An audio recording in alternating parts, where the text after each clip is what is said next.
प्रिय दर्शकों और श्रोताओं, जय सिया राम, जय श्री कृष्ण। भगवान भोलेनाथ, शाम सदाशिव, अर्धनारीश्वर, जितने नाम भगवान भोलेनाथ के हैं और जितनी सरल पूजा है वैसी पूजा और वैसा महात्म्य अन्य देवताओं का नहीं, क्योंकि देव तो सभी लेकिन महादेव श्री शंकर भगवान है और उन्हीं की असीम अनुकंपा और कृपा प्राप्ति का विशाल और महात्म्य रखने वाला आज प्रदोष व्रत है। तो प्रदोष व्रत में बुधवार है तो बुद्ध प्रदोष व्रत के नाम से विख्यात है। बुद्ध त्रयोदशी अर्थात बुद्ध प्रदोष व्रत के नाम से जाना जाता है। आप भगवान शाम सदाशिव भोलेनाथ की आज पूजा कीजिए, साथ में ही यह बुद्ध प्रदोष की कथा जरूर श्रवण कीजिए। शास्त्रों में जिस कथा का वर्णन मिलता है उस कथा को आप श्रवण कीजिए। जी हाँ, बुद्ध त्रयोदशी बुद्ध प्रदोष व्रत। इस व्रत में दिन में केवल एक बार भोजन करना चाहिए। इसमें हरी वस्तु का प्रयोग किया जाना जरूरी है। यह व्रत शंकर भगवान का प्रिय व्रत है। शंकर भगवान की पूजा धूप, बेलपत्र आदि से करनी चाहिए। प्रदोष कहते किसे हैं कि प्रदोषो रजनी मुखम, अर्थात रात्रि प्रारंभ होने से पहले और सायंकाल के बाद दोनों के बीच का जो समय है उसे ही प्रदोष कहते हैं।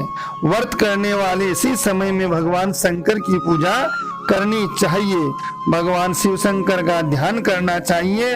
और इस प्रकार से कथा है कि प्राचीन काल की कथा है कि एक पुरुष का नया विवाह हुआ था।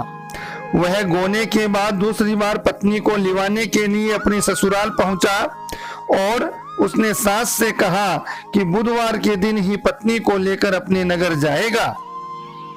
उस पुरुष के सास ससुर ने, साले सालियों ने उसको समझाया, बुधवार को पत्नी को विदा कराकर ले जाना शुभ नहीं है, लेकिन वह पुरुष अपनी जिद से टस से मस नहीं हुआ। विवश होकर सास ससुर को, अपने जामाता और पुत्री को भारी मन से विदा करना पड़ा। पति पत्नी बैलगाड़ी में चले जा रहे थे। एक नगर के बाहर निकलते ही पत्नी को प्यास लगी। पति लोटा लेकर पत्नी के लिए पानी लेने गया। जब वह पानी लेकर लौटा तो उसके क्रोध और आश्चर्य की सीमा न रही, क्योंकि उसकी पत्नी किसी अन्य पुरुष के लाए लोटे में से पानी पीकर हंस हंस कर बतिया रही थी। क्रोध में आग बबूला होकर वह उस आदमी से झगड़ा करने लगा, मगर यह देखकर आश्चर्य की सीमा न रही कि उस पुरुष की शकल उस आदमी से हूबहू मिलती थी। हम सकल आदमियों को झगड़ते हुए जब काफी देर हो गई तो वहां आने जाने वालों की भीड़ एकत्र हो गई। सिपाही भी आ गया।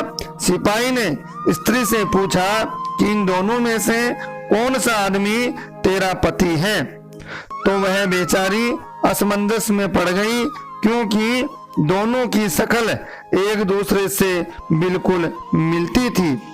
बीच राह में अपनी पत्नी को इस तरह लुटा देखकर उस पुरुष की आंख भर आई। वह शंकर भगवान से प्रार्थना करने लगा कि हे भगवान, आप मेरी और मेरी पत्नी की रक्षा करो। मुझसे बड़ी भूल हुई जो मैं बुधवार को पत्नी को विदा करा लाया। भविष्य में ऐसा अपराध कदापि नहीं करूंगा। उसकी वह प्रार्थना जैसे ही पूरी हुई, दूसरा पुरुष अंतर ध्यान हो गया और वह पुरुष सकुशल अपनी पत्नी के साथ अपने घर पहुंच गया। उस दिन के बाद पति पत्नी नियम पूर्वक बुधवार को प्रदोष व्रत जो आता है वह व्रत करने लगे, बुद्ध प्रदोष व्रत रखने लगे। इस प्रकार से इस कथा का यही महात्म्य है, इस कथा का यह वर्णन है। आप वीडियो चैनल को इसी प्रकार से देखिए, सुने, श्रवण करें, लाइक शेयर सब्सक्राइब करें और बेल आइकन को जरूर प्रेस करें, जिससे सबसे पहले आप तक ये वीडियो चैनल के कार्यक्रम पहुंच जाए। जय सिया राम, जय श्री कृष्णा।